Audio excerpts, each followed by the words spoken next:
Hi everyone, welcome back to the Limit Breakdown, and today we're going to be doing our review of Aquaman 2, The Lost Kingdom.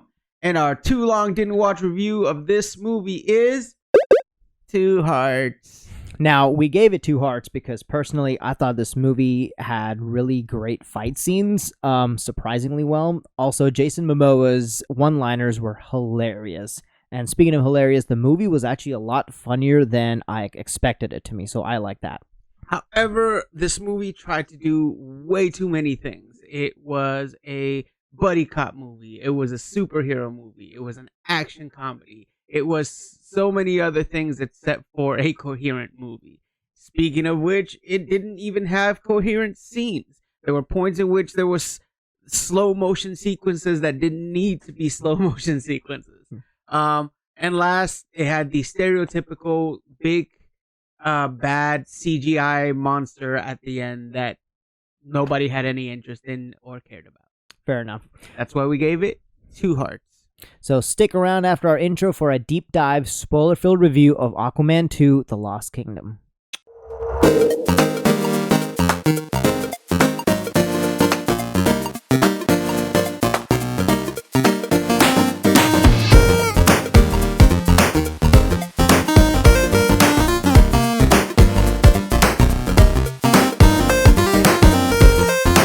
Welcome back, everybody, to our review of Aquaman 2. By royal decree. What? I defeated Aquaman in ritual combat. I am now the king of Atlantis. All hail, your majesty. Nice hair. Thank you. All right, Migs. What were your initial thoughts about your brother's movie of Aquaman 2? Okay, let me put my trident down. All right, Sid. So here's the thing, man. I really wanted to like this movie. Yeah. I really liked the first Aquaman movie. I think a lot of people did. This one, it just, I didn't have high hopes for it. I knew it's the last. It's basically the big hoorah ending of the DCEU, and it is just, they phoned it in so much, man. And I don't know, like, I don't want to say Jason Momoa's performance was bad, because it wasn't bad, but it was just kind of like, you know how I really enjoyed Jason Momoa's performance in Fast and the Furious 10, because he was like kind of all over the place and eccentric and really funny. He was playing the same character. And yeah, and like the joke with the first Aquaman was that it wasn't so much Aquaman as Aqua Bro. Mm-hmm. And he took that to a whole nother level. Like, he was, and again, Aqua Bro in the aspect of there was so much focus of between him and Ocean Master and their relationship as siblings. And so yeah, it was Aqua Bro on so many levels. And then they were trying to do the buddy cop thing with him and Ocean Master, which him getting him to eat the cockroach, that was pretty funny. Fair. Yeah, so I actually went in there with 0 expectations. I was the only person in the movie theater because I just watched it today as of this recording. Also, the only time I've ever watched it in 3D. Whatever, get over it. I went in there with 0 expectations. I think I was on my phone at the beginning of the movie because I was doing something. It was okay. To be completely honest, it was okay. So you disrespected the movie by being on your phone? There was nobody else there! There was nobody else there. I am against it. I will say it. I don't like it when people are on their phones and doing stuff. But if you're the only one in the movie theater, come on. In fairness, I think there was barely anybody there while the movie was actually filming to begin with, because it was just, again, I'm gonna be the negative Nancy on this one. It was just so absolutely disappointing. I think the best part of this movie was the ending, so I can leave. Was the doctor that was playing Black Manta's like little sidekick. Yeah, like he was like, I don't want to do this. He's the same guy from Marvel too. He played the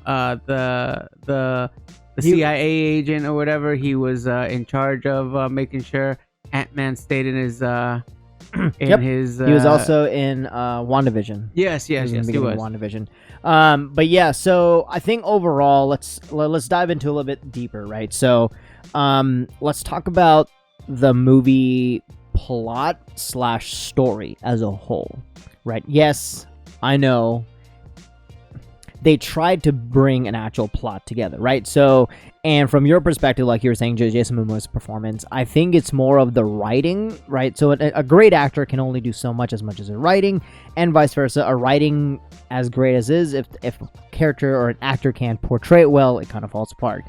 In this case, I think the plot was there, but it wasn't as robust, and it was just like, hey, we have this idea. And instead of writing the plot out a little bit deeper, they kind of just like, here's this great idea, which I thought initially the great idea was that the Manta's son from the first movie finds this, he's trying to look for a power of some sort. He's like, I need my powers back. Finds this broken trident in a lost kingdom, which belonged to an ancient ruler who was the brother of King Atlantis. Cordax. Yeah. That was the name of the big bad. Yeah. And that's honestly what I had the biggest issue with, was that by making it that it was some supernatural force from beyond that was actually controlling Manta and controlling everybody and making them evil, like took away the agency. Like, I thought Manta was a really compelling character because of the fact that he was solely motivated by his desire to bring revenge on Aquaman for what he had done to his father, and he just wanted to destroy Atlantis. And I thought that was enough motivation, and it cheapened it by making it that the motivations were, even though the motivations were there, those evil tendencies, if you were amplified by the evil Trident Cortex. It's like you had to give him an evil Trident to fight off Aquaman's good Trident. Yeah. And side note, is it me, or what's his username? Drax? What's the name? Cordax. When he finally appeared at the very end of the movie, is it me, or did his kingdom and himself look kind of like Mount Doom from Lord of the Rings? Yeah. It looked like Sauron. Yeah. I was like, a little bit. Is that Sauron? Is that his henchmen? Are those the orcs? No. Frodo, are you there, Frodo? It was Theon Greyjoy, or Oh not Theon Greyjoy. Euron Greyjoy. That's what it was. It's actually what is it? Randall Pavitt. No. Randall Pavitt was the doctor. Sorry, Pilu Asbeck. I'm reading off the name. Yeah, it's Pilu Asbeck, who was Cordax, who was also Euron Greyjoy from Game of Thrones. Okay. Yeah, he looked like Sauron. He's the one, he's the one who wanted to bag himself clean. Yes. Anyways, he wasn't bagging anybody with the bones that he was producing this. Also, here's a pro tip for all you would-be dictators: don't kill your entire army and turn them into a bunch of like skeletons, zombies. It's generally a bad. Fair. So overall plot, I think it had good premise, but then it kind of was left halfway. So let's address the elephant in the room, right? Amber Heard. So there, she had all the controversy, all the stuff with Johnny Depp and all that stuff, and people were not happy that she was still in the movie, right? I think as a reaction to that, they significantly reduced her role in the movie, because at the core the story was supposed to be about Arthur finding a new love for his family, having a new child, having this connection with his wife, and growing into a more of a leadership role, because he was still very much a reluctant king. I thought at the end of the first one that he had accepted his role, because he never wanted to be king to begin with. Correct. So, at the end of the first one, it was kind of like, okay, he reluctantly accepted his role as king. And then at the beginning of this one, he was like falling asleep in strategy meetings and like just generally not interested in all he was really cared about was his kid, which is, understandable. But but the whole aspect of them freeing his brother, classic trope. Oh, the enemy of my enemy is my friend. So, Manta discovering this thing, they're like, oh well, Ocean Master knows him better than anybody. For me, I think that Jason Momoa's character was entirely too open to Ocean Master from the beginning. Mm-hmm. Like, I think there needed to be a little bit more conflict there, and there needed to be something more dramatic to have Aquaman change his mind change and be his like, mind oh, about Ocean Man. instead of his land dad, Yeah, be like, hey, he's still your brother. Yeah, He's like, "Alright." and his mom was like, oh, you guys have to look after him. Yeah, well, that was later, but yeah, still, I agree. I agree. Overall, I think the plot itself, like, a lot of things didn't make sense to me. For example, he's stealing the goo, whose name Orcalax, whatever it's called, Oraclax.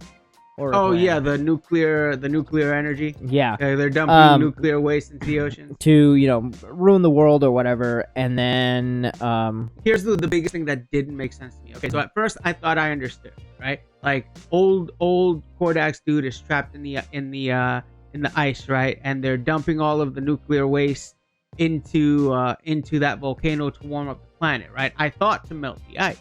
But then ultimately, all he needed was somebody from Aquaman's lineage to break the spell. So then, what was the point of warming up the planet?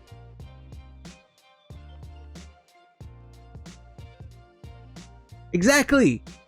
Like it bugged me a lot during, and it still bugs me a lot today. Gone, Sid. God damn it! You didn't catch it. It's gone. Okay, so plot hole. I'll come back to you, but plot hole, tentative plot hole. Yeah. So again, premise itself of the movie, good start, but execution not good. Right. So that's basically yeah. Now, before we continue on another rant, because I'm trying to get through this sentence. I'm sorry.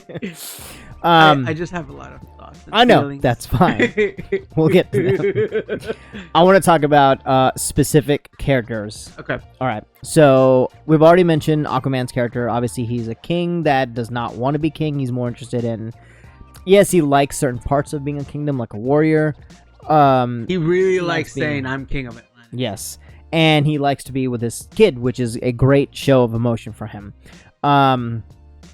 Slated. Amber Heard. Also, he's totally not upset about the fact that people think he talks to fish. Oh yeah. Amber Heard cameo in her own movie or in whatever, right? Orn. Mm-hmm. It seems to me like his stance immediately was just changed after he was rescued. He's like, "Oh, you rescued me. I don't like you." But after the rescue, he was way more open to collaborate with his brother, even though he said, "Don't call me your brother," which, whatever. But he was, at no point was he trying to, like, move away, like, let me do my own thing, betray Aquaman. And he says, I guess he understood the gravity of the situation, but it's something that we had to figure out on our own. It wasn't said in the movie. All right, so let's get into final thoughts. I thought this movie was okay. It was entertaining-ish. Plot was good. Premise on the plot fell through. I really like the fight sequences. I forgot to mention the one. Okay, when I mean my fight sequences, I don't mean the overall battles. I mean specifically the one-on-one or two-on-one battles that they did. So the ones with Manta and Aquaman, Manta and Orn and those, like, one-on-one battle sequences were really good. So I actually really enjoyed those. So I will, yes, the movie was not great, but I will give credit where credit is due. Overall, if you don't see this movie, you're not missing much. DCU came in with a bang and goes out with a winner. I mean, again, it's if you're a Jason Momoa stan, there's lots of Jason Momoa all over the place. But that's really about the biggest saving grace here. I doubt I'm ever going to see it again. I mean, if it comes on TV, I might not go out of my way to change it if I don't have anything else that I want to watch. But I don't think I'm ever going to see this one. Fair enough. Fair enough. Well, guys, that was our review of Aquaman and the Lost Kingdom. Let us know what you thought of the movies in the comments below. And as always, don't forget to hit that like, comment, and subscribe. Help us out in the algorithm. Thank you so much for tuning in, and we'll catch you next time with some more content.